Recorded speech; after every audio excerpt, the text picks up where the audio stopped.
Chào mừng các bạn đã quay trở lại góc bếp của gia đình mình ngày hôm nay. Hôm nay gia đình mình sẽ vào bếp và chia sẻ cái cách làm một món ngon từ bao tử cá ba sa. Đây là món bao tử cá ba sa chiên giòn sốt nước me ha. Nếu mà các anh chị đang tìm một cái món ngon mà có cái độ giòn tan ở bên ngoài, độ béo của bao tử và độ chua chua của me thì hãy theo dõi cách làm của mình ngày hôm nay nhé.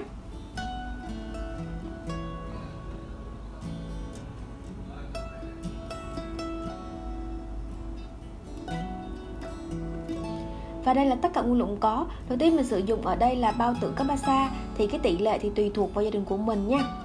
Một gói bột chiên giòn, bột chiên giòn đã được cái này thì nó đã được tẩm bột, tẩm gia vị sẵn rồi á. Tỏi băm, ớt băm và một cái cục me nho nhỏ. Đối với cái phần bao tử cá ba sa thì chúng ta sẽ cho vô một muỗng cà phê muối. Kế tiếp thì chúng ta sẽ cho vô cỡ tầm 3 muỗng canh giấm để lấy đi hết tất cả những cái nhớt và cái mùi tanh của bao tử cá ba sa. Đây là cái cách sơ chế mà cảm thấy là hiệu quả nhất và khi mà mình dễ làm nữa. Để đảm bảo rằng cái bao tử nó sạch từ bên trong và bên ngoài thì chúng ta sẽ lột những cái bao tử cá như thế này và mình bóp đều với muối giấm nha.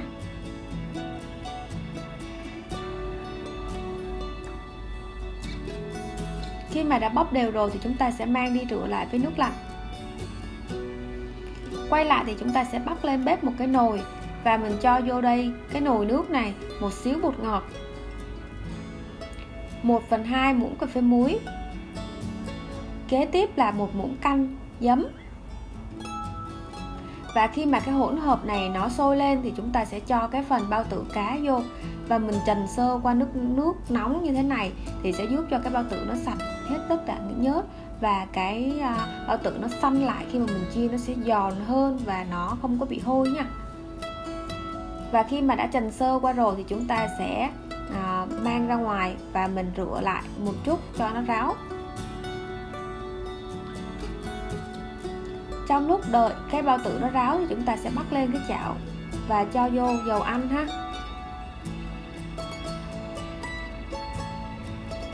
Đối với cái phần me thì mình sẽ cho vô một miếng nước và bỏ vô microwave và mình quay lên cho nó lấy cái cốt me. Còn nếu mà mình không có microwave thì chúng ta sẽ cho nước nóng và mình lượt lấy nước nha. Khi mà dầu nóng thì mình sẽ cho tỏi vô mình phi thơm.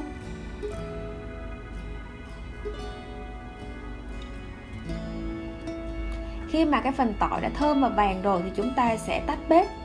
Mình cho hơi nhiều dầu ăn một tí. Nếu mà gia đình mình không có ăn được béo thì mình có thể giảm cái lượng dầu ăn xuống hoặc là mình trách cái dầu ăn ra ngoài ha. Bây giờ thì mình sẽ cho vô đây một muỗng canh đường.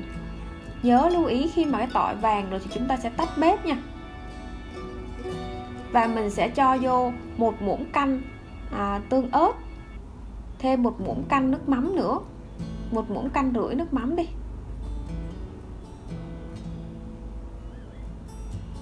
Rồi một muỗng canh tương cà,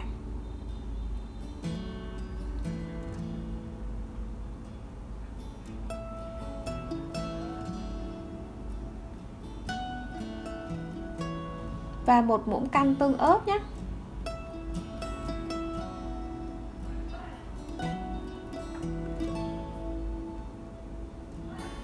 Và cái phần cốt me bây giờ nó cũng đã nóng rồi thì chúng ta sẽ luộc để lấy hết tất cả những cái cơm me này và mình bỏ vô cái phần cái chảo mình đang làm cái sốt me nhé.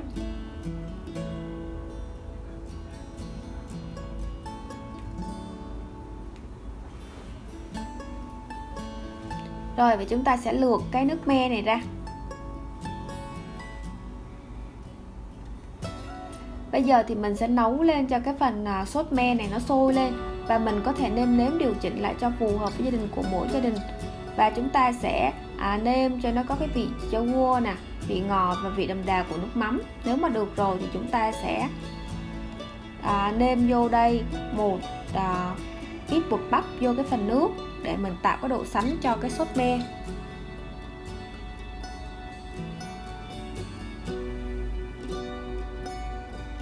Và khi mà bột bắp mình cho vô nước thì chúng ta phải khuấy đều lên cho nó tan hết cái phần bột bắp rồi mình mới bỏ vô cái me ha.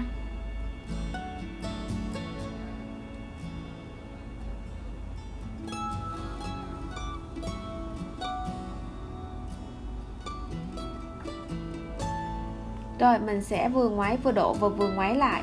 Và khi mà mình đã tạo cái độ sánh nhất định rồi thì chúng ta sẽ tắt bếp và mình quay qua mình tiến hành mình chiên cái phần bao tử cá.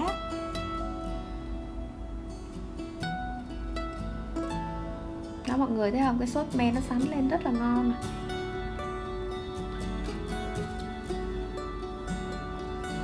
Quay lại thì cái bao tử cá ba sa thì chúng ta sẽ bỏ ra một cái tô, và cái phần bột chiên giòn thì mình sẽ bỏ một nửa vô phần bao tử cá và một nửa còn lại thì mình sẽ bỏ qua một cái tô để tí mình trộn nước nha.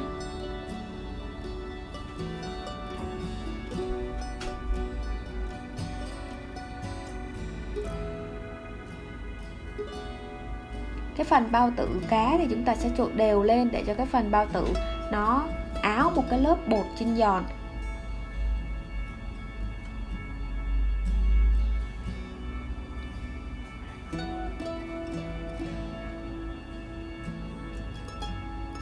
Và cái phần bột còn lại thì chúng ta sẽ cho nước. Và cái lượng nước thì mình sẽ đổ từ từ. Khi nào mà cái phần bột chiên giòn nó có cái độ sánh thì chúng ta sẽ ngưng lại. Đừng có pha lỏng quá nha, pha lỏng quá thì nó lại không có ngon. Vì sao mình không chiên áo một cái lớp bột rồi mình chiên luôn, mà mình phải pha bột áo rồi mình còn phải pha bột thêm bột nước nữa để mình tạo. Vì sao? Là vì mình muốn cho cái bao tử cá nó có cái độ giòn xốp á, thì mình làm như vậy thì nó sẽ giòn ngon hơn á.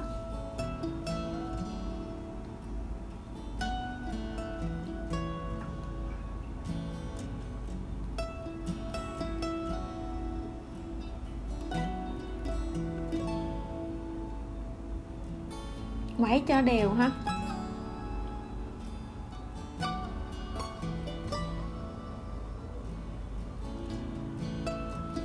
Và cái phần bột khi mình pha đã xong rồi thì chúng ta sẽ bắt lên bếp một cái chảo. Và khi mà dầu nóng thì chúng ta sẽ cho cái phần bao tử cá ba sa áo bột vừa nãy nhúng qua một cái lớp bột nước như thế này và mình bỏ vô mình chiên.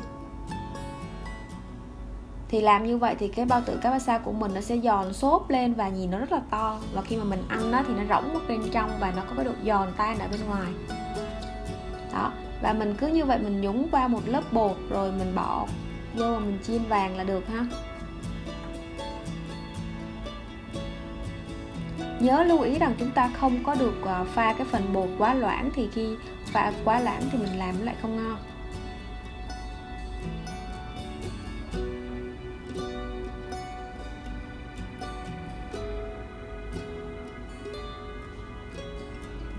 Và cứ như vậy thì lần lượt mình chiên cho tới hết cái số bao tử cá ba sa của mình cần làm là được. Và mình chiên khi mà dầu nóng mình cho cái bao tử cá vô rồi thì chúng ta sẽ giảm lửa nhỏ và chiên từ từ cho tới khi nào nó vàng nha.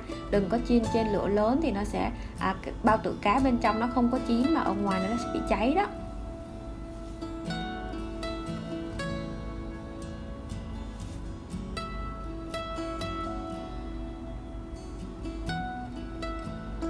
Khi mà bao tử cá nó vàng rồi thì chúng ta sẽ vớt ra ngoài và sẽ cho nó thấm dầu.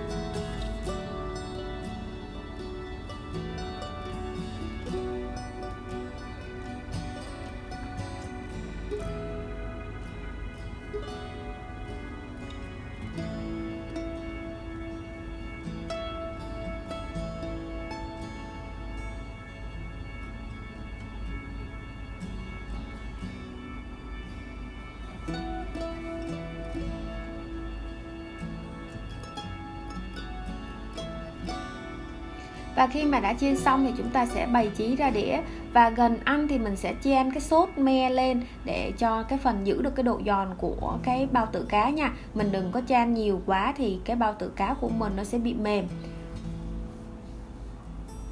Và đây là thành phẩm của gia đình mình nè. Nếu mà các anh chị và các bạn theo dõi từ nãy giờ thấy cái món này đơn giản mà ngon thì hãy cho gia đình kênh Booklover một like và một đăng ký ủng hộ tinh thần gia đình của mình nữa mà. Có những cái đóng góp tích cực nào đó thì hãy comment ở dưới để mình rút ra được bài học nha. Rồi kênh Booklover xin chào cả nhà, hẹn cả nhà vào những video tiếp theo ạ.